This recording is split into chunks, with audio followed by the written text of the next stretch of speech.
la mañana. Buen día, amigos, qué gusto saludarlos con un día tan lindo como el que tenemos hoy en la ciudad de Buenos Aires. Voy a darles el parte diario, el parte de la hora 8 de convaleciente de coronavirus. Todo está como era entonces, como era ayer, sin fiebre, sin dolores, sin olfato, eso sí, con mal descanso, esas cosas, esas sorpresas que se lleva uno a la noche bastante desvelado, posiblemente por todas las cosas que uno piensa y dan vueltas, pero muy bien, 95, 96, la oxigenación, la temperatura 36,3, me siento bien, así que allá vamos, ya poniendo el ojo en el decreto que va a sacar el gobierno para enfrentar la segunda ola de coronavirus, que incluye mayores controles en las fronteras, desplegando más fuerzas de seguridad y la fuerte recomendación de no viajar al exterior. También reprograma los vuelos de regreso y compromete a las provincias a controlar el aislamiento obligatorio de los que lleguen al país. Esto lo firma María Caferata en la tapa de hoy de Página 12, y con eso, y con estas voces, ya nos ponemos en marcha.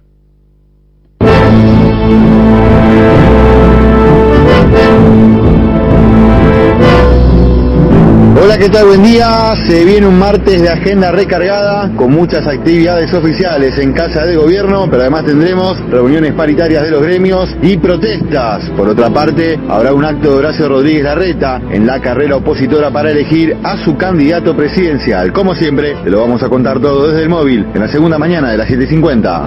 Buen día. Hoy hay que seguir de cerca lo que pasa en la casación con las denuncias sobre las visitas de Gustavo Hornos a Mauricio Macri y los chats machistas de Juan Carlos Geminiani. Desarrollamos este tema y todos los de la agenda judicial en la mañana de las 7:50.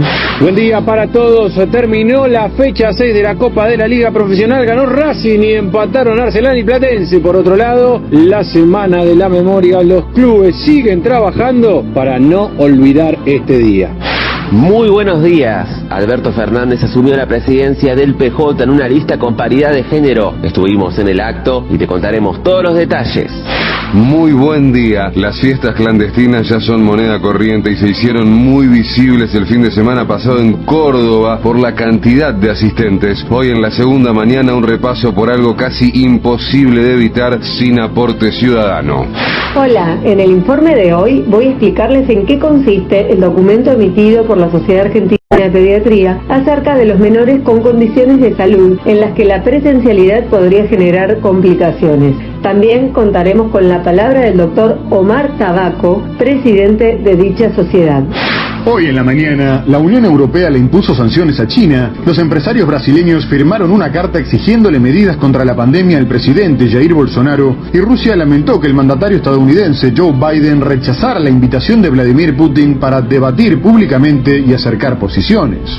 Buen día. Hoy en la mañana vamos a hablar de las obras de teatro Imprenteros de Lorena Vega, Happyland de Gonzalo de María y Otelo de Gabriel Chamé Buendía.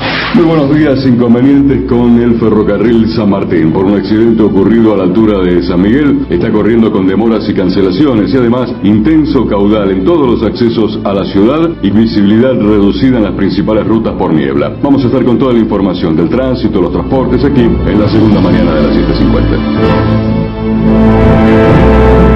Y por supuesto, las voces de nuestra burbuja. El saludo para la García, para la Guapa. Buen día, Cintia. Buen día, Víctor Hugo, buen día, compañeros. Un día más de pandemia en esta previa a lo que será, según avecinan los científicos, la segunda ola. Segunda ola que pareciera ser inevitable, que no hay nada que la detenga. Lo que se puede hacer, como se viene intentando hacer durante toda la pandemia, es reforzar el sistema sanitario y los controles fronterizos. Para Fernando Borroni. Buen día, Víctor Hugo, y por supuesto lo que pasa aquí en la Argentina pasa en el mundo, la escasez de vacunas y por lo pronto la posibilidad de que AstraZeneca se vuelva a consolidar en el mundo como una de las vacunas confiables. La semana pasada sabíamos que en algunos países de Europa la suspendieron. Luego se hicieron las revisiones del caso y volvió a entrar en circulación. Ahora AstraZeneca presentó un nuevo estudio sobre su eficacia y los Estados Unidos están a punto de aprobarla. Por lo tanto, al ser una vacuna que se produce también aquí en la Argentina, es de suma importancia. La música original de Martín Lembo, la puesta en el aire de Ricardo Cutufós, nuestro artista del aire. El equipo de producción con Paula Orman, Alan Longi, Julián Capazo y, bueno, todos los compañeros que hacen a la creatividad. No sé si ya volvió Juan Derbensis. Vamos a empezar la parte periodística por algo que sucedió ayer de Alberto Fernández a Macri. Macri ha participado de un Zoom que provoca, no sé si exactamente gracia. Y Alberto Fernández dijo que mientras el gobierno vacuna y se está preocupando tan seriamente de eso, algunos critican desde el Zoom. Escuchémoslo.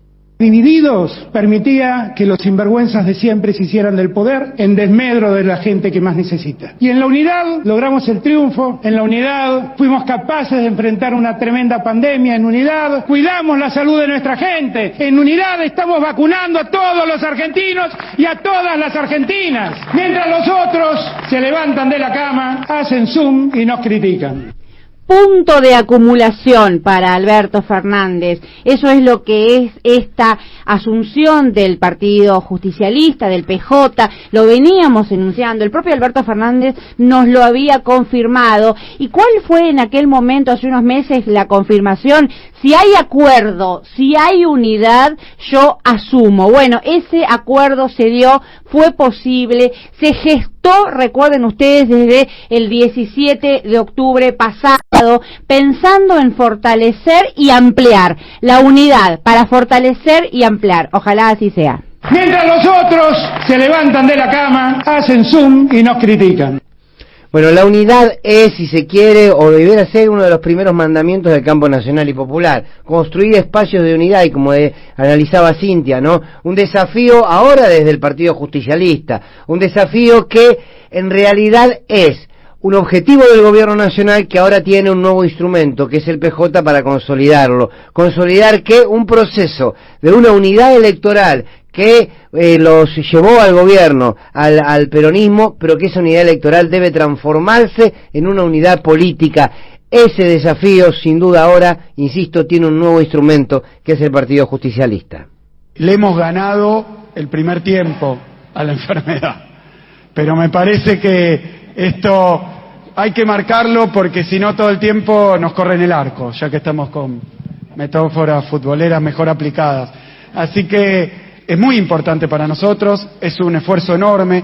Esto que vemos acá, Alberto, ¿desde cuándo lo venimos hablando? Desde julio. Cómo organizar, cómo generar la logística que implica desde las vacunas que traen entre Cecilia y Carla hasta lo que hacemos nosotros a partir de que pisan suelo argentino y bonaerense para distribuirlas en una provincia que no son 200 kilómetros cuadrados, son 1.500 veces más.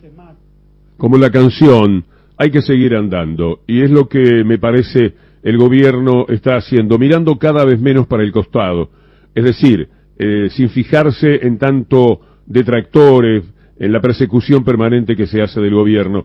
Y me parece bien ir a las cosas, ir a los hechos, ir a celebrar 1 millón de vacunados en medio de un panorama que para los países emergentes es mucho más complicado todavía que para los países desarrollados, los cuales también tienen enormes dificultades, y muchísimos de ellos no han llegado al 10% de entrega de vacunas por las que habían firmado y pagado.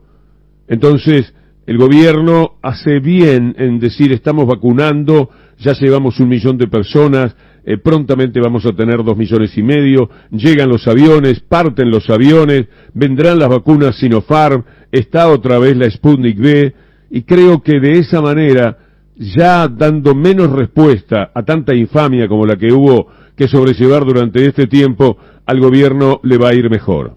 pudo además demostrar el gobierno de la provincia de Buenos Aires en esta frase de Axel, le ganamos el primer tiempo a la pandemia con el 1.000.000 de vacunados. Además los sectores, las prioridades, por ejemplo, si uno entra a la aplicación Vacunate de la provincia de Buenos Aires, que donde además hay información, ya al 2 de marzo estaba vacunado el 98% del personal sanitario registrado en la aplicación Buenos Aires Vacunate. Le hemos ganado el primer tiempo a la enfermedad.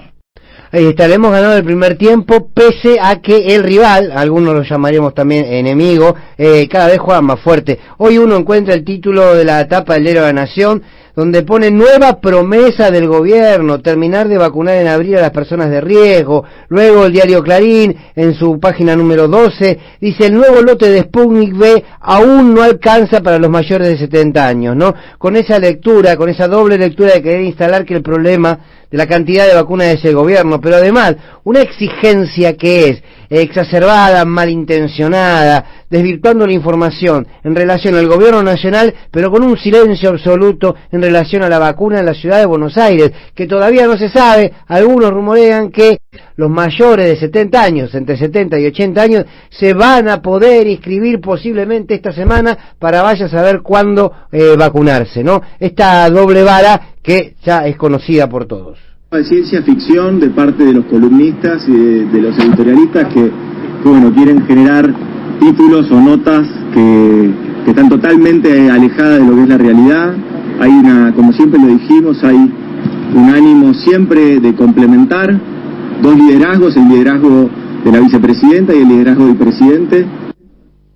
La palabra del jefe de gabinete, Cafiero, hablando de la ciencia ficción que ha rodeado toda esta historia. Pero insisto en que las cosas empiezan a caminar a la vista de la gente. Esas emociones que se dan, ayer vacunaban insulino dependientes, y el alivio que sintieron, las emociones que se han visto, las lágrimas que se han visto, serían las mismas mías si hubiera llegado a tiempo la vacuna. No se dio, mala suerte, pero es impresionante la expectativa que fue generando la vacuna.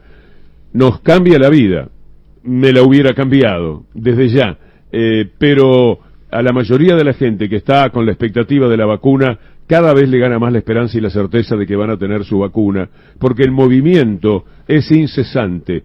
Esa imagen de Aerolíneas Argentinas, estupenda imagen de la compañía de bandera de la Argentina, me parece que es demostrativa de cómo se están haciendo las cosas, cuáles son los contactos, y que hay una buena respuesta, una muy buena intención de parte de los vendedores de la vacuna para la Argentina. Lo que no han podido hacer hasta ahora es lo que compete a las generales de todas las vacunas que están en una verdadera crisis. Algunos, porque trataron de posicionarse, vender antes lo que pensaban que iban a fabricar, y después no llegaron a eso, y de ahí viene también una especie de protesta generalizada en todo el mundo. Además, Víctor Hugo, cuando Cafiero habla de ciencia ficción, está respondiendo a la eterna instalación de esa otra realidad, ¿no? Viste que Nietzsche dice que no existen los hechos, existen las interpretaciones. Bueno, acá ya ni siquiera es una interpretación, es una planificación de otra realidad. Y está respondiendo Cafiero a la acusación de que Alberto está peleado con Cristina otra vez. O sea, Alberto está acumulando en la presidencia del PJ, de esa manera instala agenda en el sentido de la generación de contenido político de un jefe de gobierno. ¿Y por dónde van los títulos de la otra realidad, que son tapas de diarios de linchamiento? Si vos juntás todo y haces una cocción con eso, lo que sale, el plato que te sirven es el linchamiento. A eso está respondiendo Cafiero. De ciencia ficción de parte de los columnistas y de los editorialistas que bueno, quieren generar títulos o notas que están totalmente alejadas de lo que es la realidad. Y además, esta idea o esta intención de querer construir permanentemente una pelea entre Alberto y Cristina Kirchner. En la política, por lo general, no hay peleas, peleas así como conocemos el concepto. Hay tensiones políticas, hay discusión, hay debate, hay matices, hay miradas, y el arte de la política, entre otras cosas, es poder encontrar acuerdos, poder encontrar síntesis a partir de esas tensiones y esas discusiones. Por lo tanto, no está mal y tampoco debe preocupar que existan diferencias entre quienes integran el Frente de Todos, porque Sergio Massa no es Alberto Fernández no es Cristina Kirchner y Cristina Kirchner no es Sergio Massa. Entonces las tensiones no son pelea, las tensiones no significan ruptura, la tensión significa política. Hay que seguir andando con los aviones que van y vienen, hay que seguir andando con la vacunación, con los centros vacunatorios, hay que seguir andando con todas las ilusiones de salir de esto.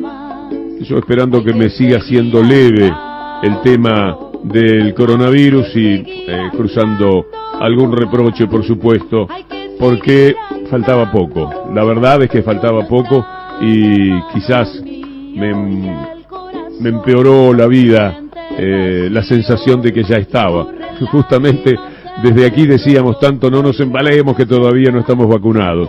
Bueno, pero fuera de eso, qué alegría poder estar haciendo un programa con optimismo, ese que al cabo de las 24 horas de ayer, en la que vimos tanta pero tanta información, nos fue ganando en la certeza de que las cosas empiezan a andar cada vez mejor. Por eso hay que seguir andando. Hay que seguir andando nomás, hay que seguir andando. Y la provincia ya superó el 1.000.000 de vacunados. Al respecto habló el gobernador Axel Kicillof. Apuntamos a vacunar primero a nuestra población de riesgo y esencial. De los 17 millones, 5 millones. Y dentro de esa población de riesgo y esencial, los primeros que tenemos que vacunar, mayores de 60, mayores de 70, comorbilidades, son 2,5 millones.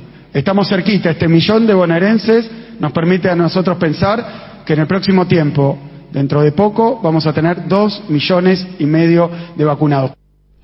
Hablamos de nación, hablamos de provincia, hablemos de la ciudad, porque abre mañana el empadronamiento para vecinos y vecinas mayores de 70 años que quieran vacunarse contra el COVID. La vacunación en el mundo. El presidente ruso Vladimir Putin recibirá hoy su primera dosis de la Sputnik V. Un estudio reveló que la vacuna de AstraZeneca tiene 79% de efectividad para prevenir hospitalizaciones y es segura. Cuba vacunará a 150.000 trabajadores de la salud con su vacuna Soberana 2 y Rusia e India firmaron un acuerdo para producir 200 millones de dosis de la vacuna Sputnik V. Zulma Burgos es la madre del tripulante del ARA San Juan, Jorge Mealla. Zulma, muy buenos días. Buenos días.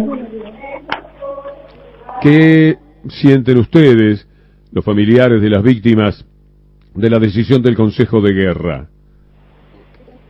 Me parece que es una vergüenza que den 45 días de que lo tengan preso por 44 personas, que le dan un día por cada uno de los tripulantes.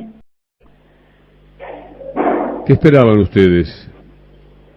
Y que ellos sean justos, que se haga justicia, porque ellos desde un principio sabían lo que pasaba, siempre estuvieron ocultando las cosas. Qué historia terrible, porque con todo lo que han luchado no consiguen llegar a esa anhelada justicia que siempre está como prometiéndose pero nunca se cumple. Eso es verdad, pero la justicia tiene que llegar. Nosotros no vamos a bajar los brazos. Por los 44 tripulantes del ARA San Juan no vamos a bajar los brazos. Vamos a seguir hasta las últimas consecuencias. Tienen que pagar todo lo que hicieron. Tenía miedo, Zulma, en mi caso, cuando veía que llegaba la decisión, que la expectativa de ustedes no fuera satisfecha ni mínimamente, y me parece que estamos en eso. Y por otra parte, ahí aparecen siempre no investigados Macri y Aguad. Ellos son los principales culpables de todo lo que ha pasado, de todo el ocultamiento que hubo. ¿Qué van a hacer ahora? Y vamos a seguir pidiendo justicia, que se haga justicia, porque ellos tienen que pagar por lo que hicieron. No puede quedar esto así. No se ve justicia.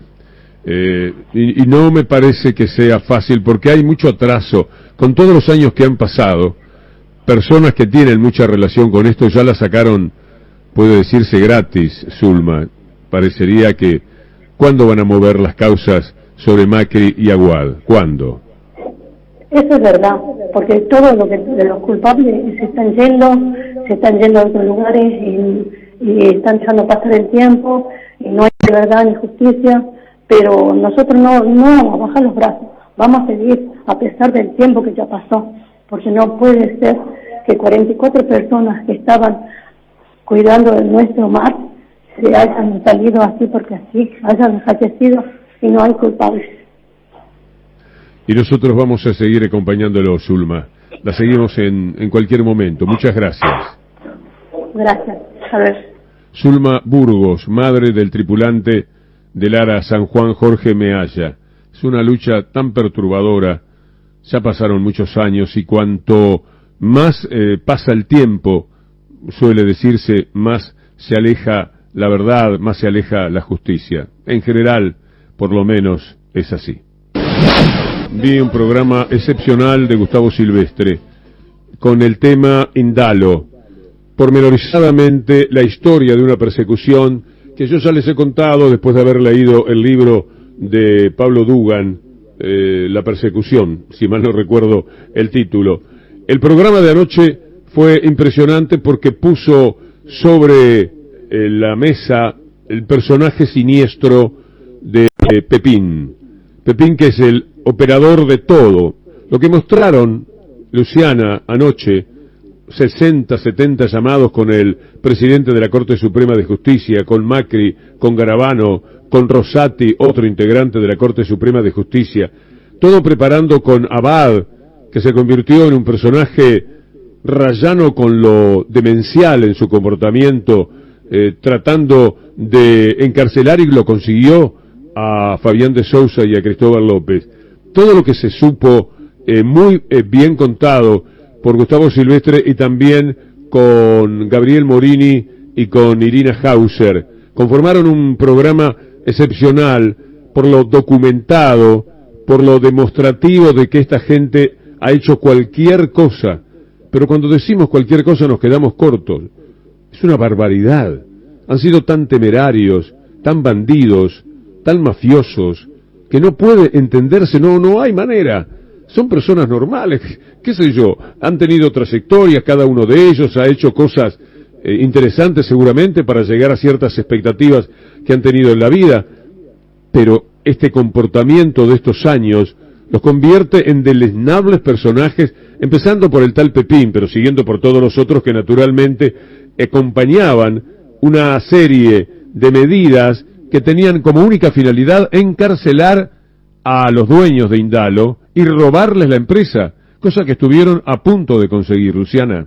Sí, así es, y aparte me parece que lo que muestra, ¿no?, todo este informe que del que surge, ¿no?, la información que ayer analizaban en C5N, es que el rol que tuvo de articulador Fabián Rodríguez Simón, Pepín, que aparte era un enlace tanto entre Macri y Carrió, ¿no?, era un hombre con buenas relaciones, y vemos también por las comunicaciones que no solamente se quedaba en esa pata de Cambiemos, sino que también había comunicaciones claramente con la Unión Cívica Radical, porque entre quienes llamaba Pepín estaba Ernesto Sanz, por ejemplo, y que aparecen en todo este entramado de comunicaciones con el fin de presionar y quedarse con la empresa de Fabián de Sousa y Cristóbal López.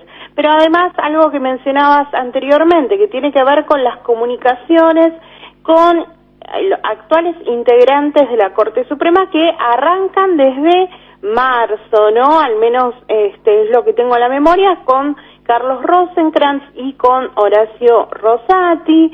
Y acá, ¿por qué Pepín tenía estas comunicaciones? Básicamente cerca de Rosati dicen, bueno, estas comunicaciones existieron, pero existieron antes de la llegada a la Corte, porque Pepín Rodríguez Simón fue, entre otras cosas, el ideólogo del nombramiento en comisión de Rosati y Rosenkrantz, lo que desencadenó un verdadero escándalo al interior de la entonces coalición gobernante.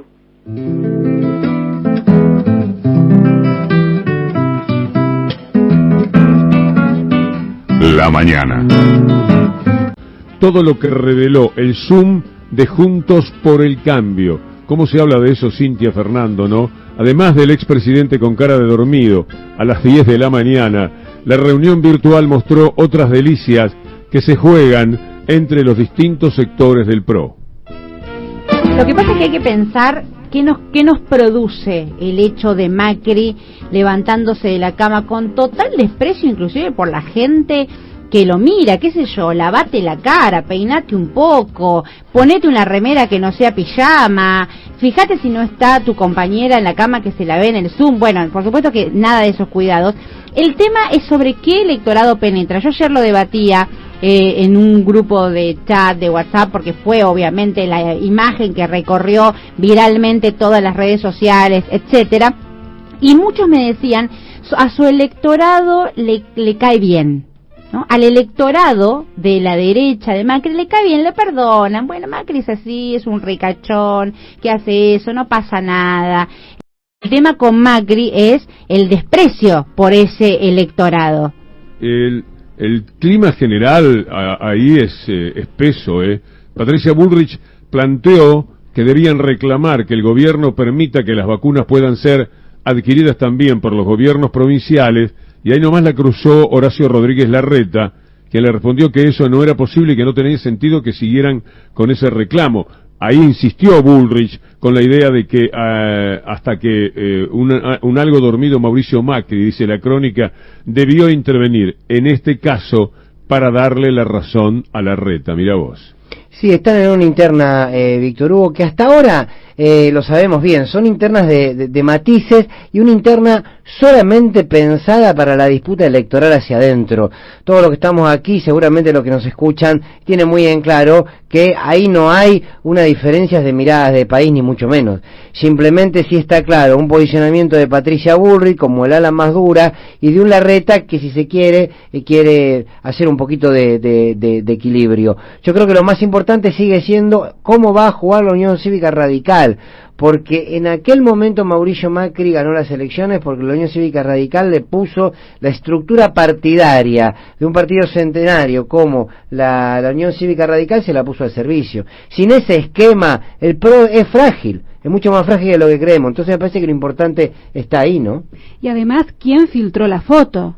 Porque alguien que estaba en ese Zoom tomó una decisión, le sacó una foto a la cara de un Macri dormido recién levantado y decidió políticamente filtrar esa foto a los medios. De lo que estaba ahí, claro, ¿quién habrá sido? Justamente eso desató también y prendió más fuego a la interna de Juntos por el Cambio, porque empezó una cacería de brujas para determinar quién había filtrado la foto. En principio se habla de que fue Patricia Bullrich, pero no para dejar descolocado a Macri, sino en crítica al resto de los miembros de Juntos por el Cambio que estaban conectados, pero que tenían la cámara apagada. Es Lustó, decir, por ejemplo. no estaban como Lustó, Mario Negri y Horacio Rodríguez Larreta, que en la foto en realidad se lo ve, está la cámara, pero no hay nadie directamente en la reunión de Juntos por el Cambio. Ven, Macri sí está, miren cómo está. Patricia Bullrich habría filtrado esas fotos, las habría difundido en un grupo de difusión de Juntos por el Cambio y allí ya empezaron a circular por las redes sociales. Y la vacuna a los docentes es un tema que nos preocupa a todos y a todas. Están denunciando un boicot nada más y nada menos del gobierno porteño a la vacunación de los docentes. Así nos lo contaba en la mañana de las 7:50 Eduardo López, secretario adjunto de UTE. El gobierno de Larreta está boicoteando la vacunación docente. Apenas vacunó a 13.000 docentes. En Santa Fe tiene la misma cantidad de docentes que en Capital, 110.000 docentes. Capital vacunó a 13.000 y Santa Fe a 56.000. ¿Y eso qué genera? Que no haya los contagios en Santa Fe que hay en Capital Federal. no quieren vacunar a los docentes porteños. La ciudad vacuna cuentagotas y boicotea la campaña de vacunación a los docentes. Así hablaba Eduardo López, secretario adjunto de UTE. Le pregunto a todos los que están en la burbuja nuestra, ahí en la calle Venezuela, ¿qué tiene el gobierno de la ciudad de Buenos Aires con los docentes? ¿Qué manera de perseguirlos, de hostigarlos, de insultarlos? Es algo interminable, de no quererlos vacunar, de ningunearlos permanentemente. No sé, la ministra de Educación, Soledad Acuña, de no estar tan afirmada a los recursos del poder real, ¿cómo podría llevar adelante políticas que marcan el desprecio por quienes son los educadores, por quienes están permanentemente cerca de los chicos? No puedo entender, el proceder es ya desagradable, profundamente desagradable, tanto de Soledad Acuña como, por supuesto, de quienes están por encima de ella. Tiene un problema de clase.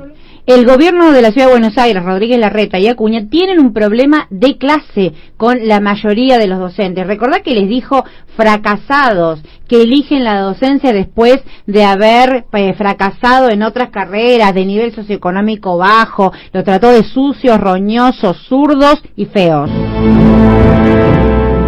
Parece mentira el poder de lo que llamamos el real poder. ¿Qué impotencia siente a veces uno por el poder político, que es el que representa al pueblo, es el que se elige democráticamente? Pero el poder real es implacable. Tienen los jueces. Es decir, el pueblo elige su gobierno político, pero el poder real toma a los jueces. Y los jueces recorren siempre caminos que en última instancia favorecen a los más ricos, a los más poderosos. Estoy pensando en una jueza que se llama Cecilia Gilardi Madariaga de Negre. Esta mujer dio curso a una medida cautelar que presentó un tal Alejandro Scanapieco, un ejecutivo de una empresa que se llama Globan, y le dio la medida cautelar para suspender el pago del aporte a los grandes patrimonios. Es el primer freno que la justicia introduce a la aplicación de la ley sancionada en diciembre pasado. Es decir, apareció la ley e inmediatamente la trampa. Hecha la ley, hecha la trampa. La trampa es esto, por ejemplo, recurrir a la justicia para defenderse de lo que difícilmente puedan, tanto como ellos creen, pero igual uno siente que van a enlentecer todo lo posible y que alguno por ahí se salva de pagar. Entre las 13.000 personas alcanzadas por ese aporte, patrimonios que superan los 200 millones de pesos, apenas 6 contribuyentes presentaron amparos y por ahora uno de ellos ya obtuvo una decisión favorable. Vamos a ver qué es lo que pasa, ¿no? Sí, ¿cuál es el argumento, no? ¿Con qué argumento Scanapieco fue a la justicia? Bueno, ¿qué plantean? La doble tributación. Yo ya pago impuesto a las ganancias, ya pago bienes personales, ¿por qué tengo que pagar esto? Es de un egoísmo en medio de un contexto, de una falta de... Viste que los empresarios siempre se habla de la responsabilidad social. Bueno, Scanapieco la materia responsabilidad social no la vio. Pero ese es el argumento. La AFIP va a apelar este fallo. La pregunta es, ¿se abre un antecedente? ¿Estamos frente a un antecedente donde esto va a correr como reguero de pólvora y entonces muchísimos de los contribuyentes que tienen que pagar este aporte solidario, extraordinario, por única vez a las grandes fortunas en medio de una crisis como ocurre en muchísimos lugares del mundo? Bueno, Carlos Heller, el legislador, es optimista, dice que no va a prosperar. Tengo visto la opinión de algunos de los abogados que siguen estas cuestiones de que el fallo tiene una argumentación muy débil y es presumible que cuando esto lo trate la Cámara es muy factible que esos argumentos sean desestimados y queden sin efecto. Pero yo creo que el dato más importante es que lejos de estar vapuleado, esto está avanzando y que la inmensa mayoría pareciera que ha decidido acatar y en todo caso entrar en las facilidades de pago que la AFIP ha sacado de 6 cuotas para aquellos que tengan alguna dificultad monetaria o de liquidez. Acá una de las instancias de los espacios de las construcciones más golpeadas tiene que ver con la democracia. Quiero decir, si un gobierno elegido por el pueblo argentino lleva un proyecto de ley al Congreso Nacional, se discute ante la vista de todo el mundo como debe ser, se obtienen los votos, además se estudia previamente en comisiones como para ver todo el marco jurídico y entender que es constitucional, se termina votando y después un sector del empresariado que tiene que pagar, no va a pagar, va a la justicia y la justicia hace lo que ésta le pide, la primera golpeada es la democracia.